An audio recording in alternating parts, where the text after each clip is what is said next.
ನಮಸ್ಕಾರ ಕಮಲಮ್ಮ. ನಮಸ್ಕಾರ.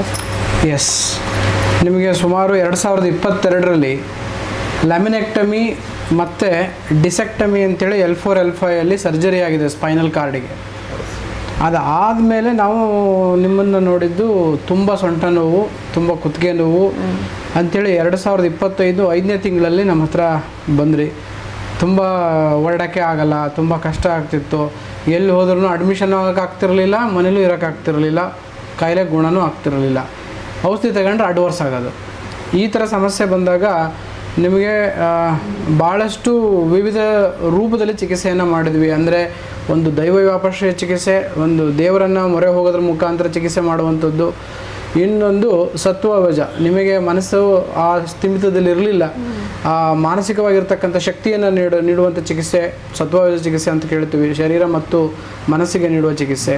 ತದನಂತರ ಯುಕ್ತಿ ವ್ಯಾಪಾಶ್ರಯ ಅಂದರೆ ನಿಮಗೇನಾಗಿದೆಯೋ ಅದನ್ನು ಸೈಂಟಿಫಿಕ್ ರೀತಿಯಲ್ಲಿ ತಿಳ್ಕೊಂಡು ಅದಕ್ಕೆ ಸೈಂಟಿಫಿಕ್ ರೀತಿಯಲ್ಲಿ ಉತ್ತರ ಕೊಡುವಂಥದ್ದು, ಅಂದರೆ ಚಿಕಿತ್ಸೆ ಮಾಡುವಂಥದ್ದು. ಈ 3 ವಿವಿಧ ಹಂತಗಳಲ್ಲಿ ಚಿಕಿತ್ಸೆ ಮಾಡಿ ನಿಮಗೆ ಲುಮಿನೆಕ್ಟಮಿ ಡಿಸೆಕ್ಟಮಿ ಆದಮೇಲೂ ಸಿವಿಯರ್ ಸ್ಪೈನಲ್ ಕಾರ್ಡ್ ಪ್ರಾಬ್ಲಮ್ ಇದ್ದಾಗ ಚಿಕಿತ್ಸೆ ಮಾಡಿ ಗುಣಮುಖ ಮಾಡಿದ್ವಿ. ಈಗ ಮತ್ತು ಸುಮಾರು 2026 5ನೇ ತಿಂಗಳು 1 ವರ್ಷ ಆಯಿತು. 1 ವರ್ಷ ಆದಮೇಲೆ ಈಗ ಸ್ವಲ್ಪ ನೋವಿದೆ ಅಂತ ಬಂದಿದ್ರಿ ಫಾಲೋ ಅಪ್ಪಿಗೆ. ಈಗ ಅಗೇನ್ ನಮಗೆ ಗೊತ್ತಿರತಕ್ಕಂಥ ಮರ್ಮ ಚಿಕಿತ್ಸೆಗಳಿರ್ಬೋದು, ರಕ್ತಮೋಕ್ಷಣ ಇರ್ಬೋದು, ಅಥವಾ ಸ್ಪೈನಲ್ ಸ್ಟಿಮ್ಯುಲೇಷನ್ ಇರ್ಬೋದು, ತದನಂತರ ಅಕ್ಯುಪಂಕ್ಚರ್ ಚಿಕಿತ್ಸೆ ಇರ್ಬೋದು, ಎಲ್ಲ ಚಿಕಿತ್ಸೆ ಮಾಡಿದ್ದೀವಿ. ಮುಂಚೆ ಇರುವ ಕಂಡೀಷನ್ನಿಗೂ ಇವತ್ತು ಆಗ್ತಕ್ಕಂಥ ಬದಲಾವಣೆಗೂ ನಿಮ್ಮ ಮನದಾಳದ ಮಾತು ಏನು ಅನ್ನೋದನ್ನು ನಮ್ಮ ಆತ್ಮೀಯ ಆರೋಗ್ಯ ಆಕಾಂಕ್ಷಿಗಳೊಂದಿಗೆ ಹಂಚ್ಕೋಬೇಕು ಅಂತ ನಿಮ್ಮಲ್ಲಿ ಕೇಳ್ತೀನಿ. ತುಂಬ ಬದಲಾವಣೆ ಆಗಿದೆ ಸರ್ ನನಗೆ. ಅಂದರೆ ನೋವು ಕಮ್ಮಿ ಆಗಿದೆ. ಈಗ ಕಾಲಲ್ಲಿ ಕುಂತ್ರೆ ಅದು ಜೂಮ್ ಬರುತ್ತೆ ಅಷ್ಟೇ, ಅದು ಬಿಟ್ಟರೆ ನೋವೇನಿಲ್ಲ, ನೋವೆಲ್ಲ ಕಮ್ಮಿ ಆಗಿದೆ.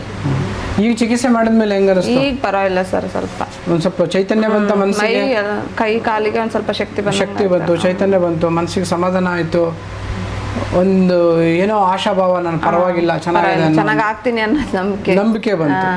ಯಾವ ಊರು ನಿಮ್ಮದು? ಕಬ್ಳ, ದಾವಣಗೆರೆ ಡಿಸ್ಟಿಕ್ಕು. ಸೊ ನಮ್ಮ ಆತ್ರಯ ಆಯುರ್ವೇದದ ಮೇಲೆ ಅಪಾರವಾದ ನಂಬಿಕೆ ಇಟ್ಟು ಚಿಕಿತ್ಸೆ ತಗೊಂಡು ಮತ್ತೆ 1 ವರ್ಷ ಆದಮೇಲೆ ಬಂದಿದ್ದೀರಿ.